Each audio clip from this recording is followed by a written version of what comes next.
The importance of taking breaks from trading is something most people only understand after the market has already punished them for ignoring it, because in trading, exhaustion does not announce itself loudly.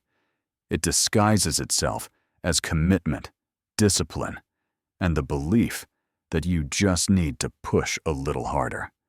After decades in this business across the dot-com boom, the 2008 collapse, and the manic volatility of COVID, I can tell you this without hesitation. Some of the worst decisions I ever made did not come from ignorance or bad analysis. They came from fatigue, from staying engaged long after my mind had quietly lost its edge. When you first start trading, seriously breaks feel like weakness. You feel guilty stepping away from the screen, as if the market might hand out opportunity in your absence and punish you for not being present. This mindset is especially dangerous because it sounds responsible. You tell yourself you're being dedicated, that real traders grind, that persistence is the difference between success and failure. What you don't realize yet is that the market does not reward presence. It rewards clarity, and clarity degrades long before you notice it consciously. I learned this lesson the hard way in the late 90s. During the dot-com era, markets were fast, liquid, and intoxicating. Opportunities seemed endless. The more time you spent watching screens, the more trades you found, and the more trades you found, the more confident you felt. I stayed engaged, constantly convinced that stepping away meant falling behind. At first, results looked good. Then slowly, almost invisibly, decision quality slipped. I started forcing trades. I reacted instead of waited. I justified marginal setups because something was always happening. The losses didn't come all at once. They accumulated quietly, hidden inside overtrading and impatience. What I didn't understand then is that trading is not physically tiring. It is cognitively and emotionally draining. Every decision you make consumes mental capital. Every win and loss leaves a residue. When you don't take breaks, that residue builds up. You become less selective without realizing it. Your risk tolerance shifts. Things that would have bothered you a week ago now feel acceptable. This is how disciplined traders slowly turn into impulsive ones without ever deciding to abandon discipline. One of the most dangerous myths in trading is that more screen time equals more skill. Screen time only helps when it is deliberate and reflective. Beyond that point, it becomes noise exposure. Your brain starts seeing patterns everywhere: urgency in randomness, opportunity in boredom. Breaks are what reset your baseline. They allow you to return to the market and see what actually matters again, rather than what your overstimulated mind wants to act on. The 2008 crisis taught me this lesson again in a harsher way. Fear replaced greed, but the effect was the same. Many traders stayed glued to the screen out of panic, watching every tick, trying to manage risk, minute by minute. That constant vigilance did not make them safer. It made them reactive. The traders who survived best were not the ones who watched the most, but the ones who knew when to step back, reduce exposure, and preserve mental clarity. In extreme environments, breaks are not a luxury. They are risk management. Another subtle reason breaks matter is perspective. When you're immersed in the market, every move feels significant. A small loss feels personal. A missed trade feels like failure. Stepping away breaks that emotional magnification. When you come back after distance, you often realize that what felt urgent was irrelevant. What felt catastrophic was normal variance, and what felt like a must-trade was just noise.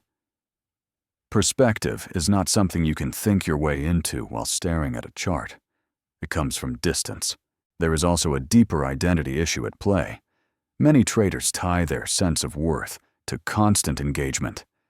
If they are not trading, they feel unproductive. Breaks threaten that identity. But long-term survivors eventually learn that trading is not a job where effort scales linearly with results. In fact, beyond a certain point, effort becomes counterproductive. The skill is not in doing more, but in knowing when to do nothing. As my career progressed, I noticed a clear pattern. My biggest mistakes clustered around periods where I refused to step away.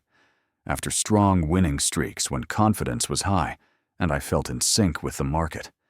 After losing streaks when I felt pressure to recover. In both cases, breaks felt uncomfortable, almost irresponsible. And in both cases, not taking them made things worse. That recognition changed how I approached rest. I stopped seeing breaks as time off and started seeing them as part of the process. Eventually, I built breaks into my trading plan deliberately. Time-based breaks, loss-based breaks, emotional state breaks. If I hit a certain drawdown, I stopped trading not to sulk, but to reset. If I felt mentally foggy or unusually reactive, I stepped away. At first, this felt like lost opportunity. Over time, it became obvious that these pauses saved me far more money than they ever cost me. The irony is that taking breaks often makes you more profitable. You return sharper, more selective, more patient. You trade less but better. You stop chasing. You wait for alignment. You remember that the market will still be there tomorrow, but your capital and your confidence might not be if you grind through exhaustion. This is a lesson most traders only learn after paying for it repeatedly. And this is where the conversation needs to continue, because understanding that breaks are important is not the same as knowing how to take them without guilt fear or the feeling that you're falling behind. And there is a practical framework for recognizing when a break is needed, how long it should last, and how to return without emotional residue. And that framework is what we need to explore next as we move from the idea of rest into its application in real trading life, where the pressure is real and the temptation to stay engaged is constant, and the market is always whispering that you should just check one more chart or take one more trade, even though deep down you know that clarity has already started to fade. And that is exactly the moment where a break becomes not optional, but essential. And that moment is where we continue next, as this sentence carries forward into how to recognize those signals early and act on them before fatigue quietly turns discipline into damage. By recognizing that fatigue has signatures, just like market regimes do. And if you learn to read them early, you can step away.